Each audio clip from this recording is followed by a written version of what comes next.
Magandang araw ng Martes po mga bayang karerista. Magbibigay na po tayo ng tip, giat informasyon para sa araw na to, May 28, 2024. Tara!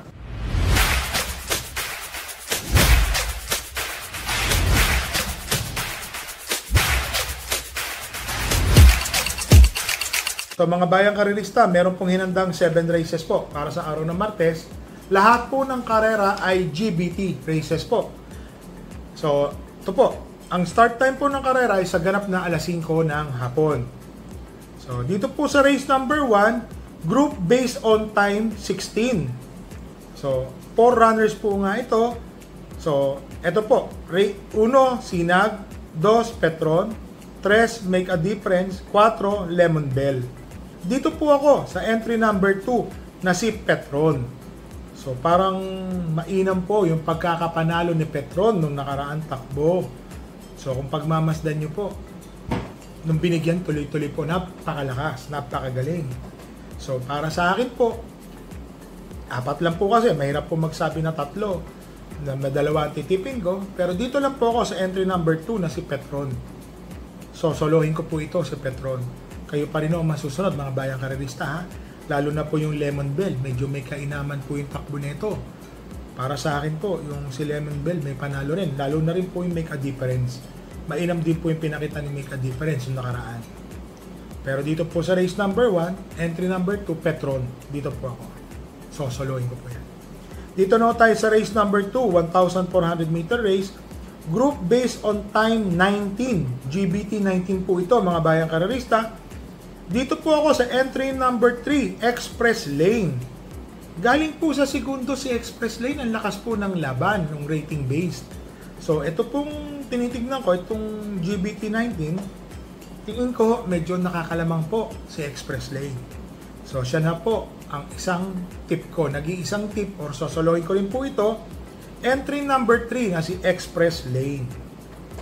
So, dito na tayo sa race number 3, mga bayang karerista. GBT 18, group based on time 18, 4 runners po. Entry number 1, Don Damiano. Boji Henson po ang papatong. Tingin ko, magandang pagkakadala lang. Mananalo po ito ng hugando. So, solohin ko rin po ito. Entry number 1, Don Damiano. Ulitin ko lang race number 3. So, solohin ko rin po ito. Entry number 1, Don Damiano. So, dito na tayo sa race number 4, mga bayang karerista. Group based on time 14. Dito po ako sa galing sa panalo. Entry number 1, Performance Gear. Ang lakas po ng tinalo nung nakaraan ni Performance Gear, mga bayang karerista. Tingin ko, kaya pa hong umulit nito. Kasi malakas po yung kinalaban niya sa ratings. Medyo humita naman po dito sa GBT 14. So, first choice ko po si Performance Gear. Ang second choice ko po, itong entry number 3, maganda na po yung pinakita nung nakaraan yan. Medyo naiwan lang po yan sa lundagan, hindi po maganda lundag.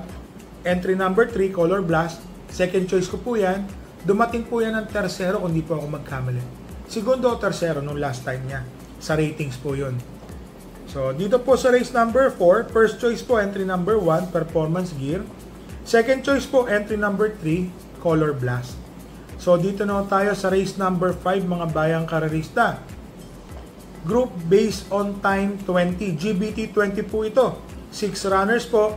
Dito po ako, entry number 4, Anyare. Kung mapapansin nyo po, si Anyare po, may takbo po yan na sumungaw po sa balya. Kumuha na po yan ng segundo pwesto. Parang tumapos po ng tersero. Basta hindi po segundo, tersero, kwarto. Maganda po ang pinakita niya ni Anyare. Para sa akin po, malaki po ang panalo ni Anyare. Ang second choice ko po dito, itong entry number 2 na si Buena Bell. Minus 2 kilograms ko po si Edgy Guerra. So tingin ko po, may panalo naman to si Buena Bell. So dito po sa race number 5, first choice po entry number 4, Anyare. Second choice po, entry number 2, Buena Bell. So dito na ho tayo sa race number 6, GBT 19. Uy, dalawang 19 pala to. Opo, race 3 at saka race 6. Ito pong GBT 19, 6 runners po, mga bayang karerista.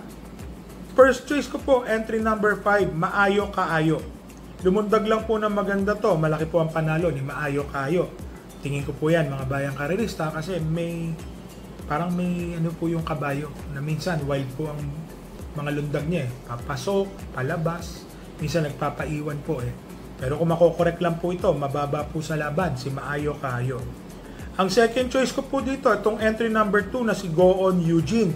JR Galieda po, minus 2 kilograms, 53 po ang dala niya. Magaan po yan mga bayang karerista, gumaan din po ang laban niya. So sa ratings po, medyo nasa 6 to 10 po ata ito, hindi po ako magkakamali. O 5 na placer, tingin ko po malaki rin po ang panalo ni Go On Eugene. Alam naman natin mga bayang karerista, nakababa na rin po ito. So dito po sa race number 6, first choice po entry number 5, Maayo Kaayo. Second choice po entry number 2, Go On Eugene. Dito na tayo sa race number 7, group based on time 17. 6 runners po. First choice po entry number 5, Sir Jason. Nung nakaraan po si Sir Jason sa rating base po, parang anong race yata medyo parang naiwan po. Napong kilya pa, parang ganon Medyo hindi po maganda ang lundag niya. So para sa akin po, itong GBT17 medyo may kalamangan po siya rito.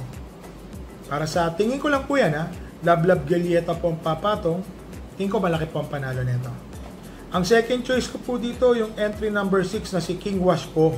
Matuling kabayo po ito mga bayang karerista, kaya pong sumunod sa mga maghahabulang axis deviation, thermodynamics. Saka sama na rin natin si Sir Jason kasi alam ko matulin din ito. So dito po ako, second choice ko po, King Wash ko. Malaki po ang panalo niyan. So dito po sa race number 7, first choice po entry number 5, Sir Jason. Second choice po entry number 6, King Wash po. So mga bayang karerista, hindi po tayo nakapagpasali po sa GBT kasi tinitingnan pa po natin yung mga kabayo natin kung ano pong ipe-perform nila. So ito naman po nagdaang Biyernes at Sabado, may nagpanalo po tayong kabayo, isang long shot na si Ringabel and then si Great Connection nanalo po, same number, same race. So sabi nila para daw pong replay. So at least nakadalawang panalo po tayo nitong nagdaang Biyernes at Sabado.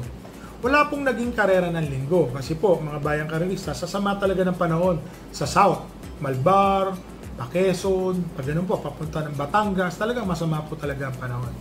So at least safe naman po yung mga kabayong dapat. Alam naman natin, napakalakas po ng hangin. Ngayon pong araw na to, medyo maganda na po talaga ang panahon. At least kahit pa paano po, yung mga magsisitakbo. At believe po ako sa Metro Manila Turf Club. Ang aga po nila in-announce kasi hindi po gumastos yung mga, sabihin na po natin, yung mga magte-trailer po, mga bayang karerista, nakatipid po sila. Kasi yung iba po, pag na-delay po ng alas 10, biyahin na po yan Lalo na po ang start time po ng karera sa ganap na alas 4 ng hapon. So mga bayang karerista, shoutout lang po natin si Mr. Edgar Paredes, Mr. Gary Di Maranan, Mr. JR Cabansag, Obet Victoria at Mr. Kokoy Arceo. So mga bayang karerista, remind ko lang po kayo nag-uulan, medyo mainit, nag-uulan, baon na ng tubig at payong. So happy racing po and stay safe po sa inyo.